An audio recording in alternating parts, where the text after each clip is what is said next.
Welcome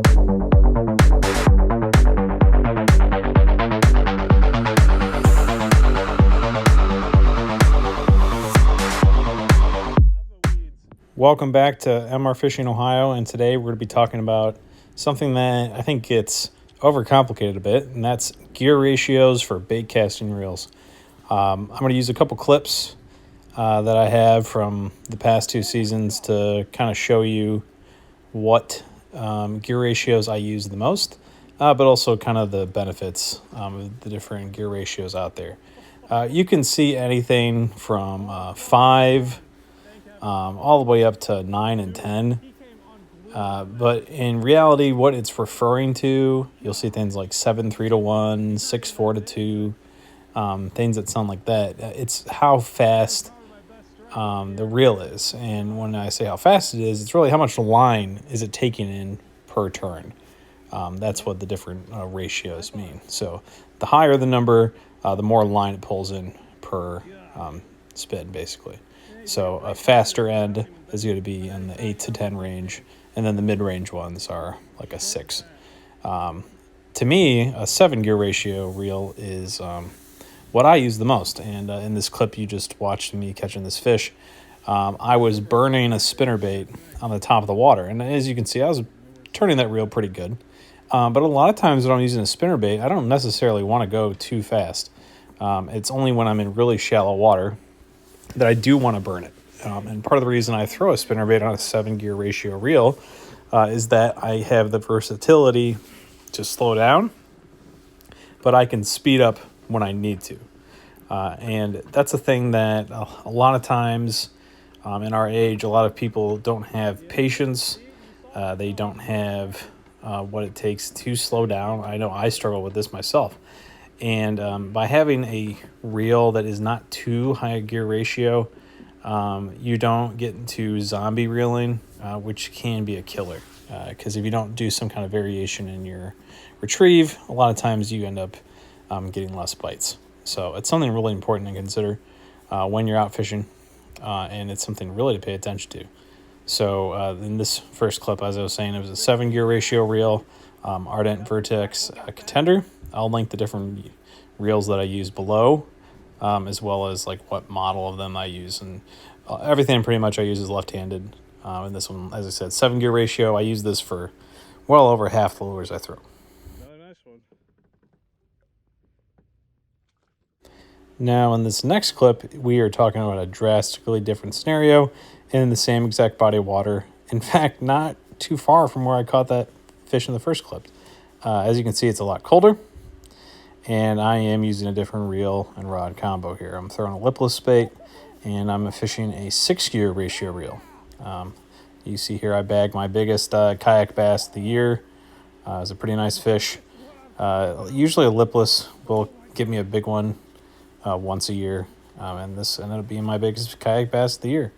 But this was pretty early on in the year, early spring, and it's really cold out still. So a lot of times this time of year, I do tend to throw a combo that has a lower gear ratio reel, because I really want to avoid going too fast, because some of these fish just aren't moving around a ton, and you don't want to get too overzealous with some of those higher gear ratio reels to where you can just go right on past the fish. So make sure you're paying attention to the time of year. That's another factor to consider. And also there is some things to consider about the individual lure itself.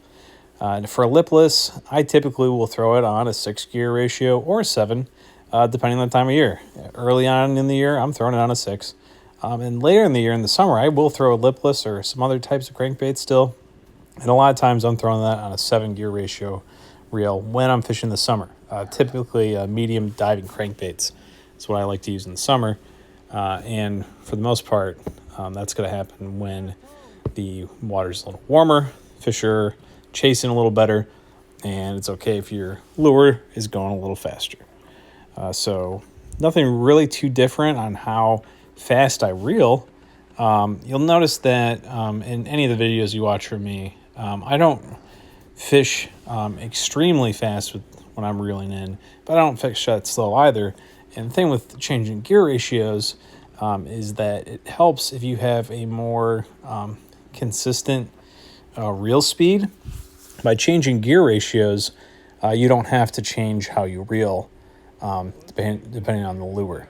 You just change maybe the cadence depending on what kind of action you want to give it.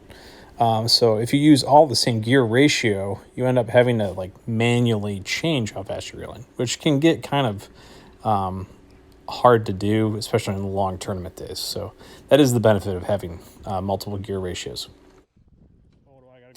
And for this last clip, I'm going to show something that kind of goes against the grain from what you'll hear from a lot of people, but I'm throwing a bladed jig here on a 7-gear ratio reel. Now, you're going to see a lot of times when you see recommendations from people to fish a bladed jig, you'll see them recommend a 6-gear ratio, and there's plenty of people that recommend 7 as well. But a lot of times you'll see people recommend spinner baits and chatter baits on a 6-gear ratio reel. And I think a lot of times you don't want to fall too much into what gear ratio for what lure.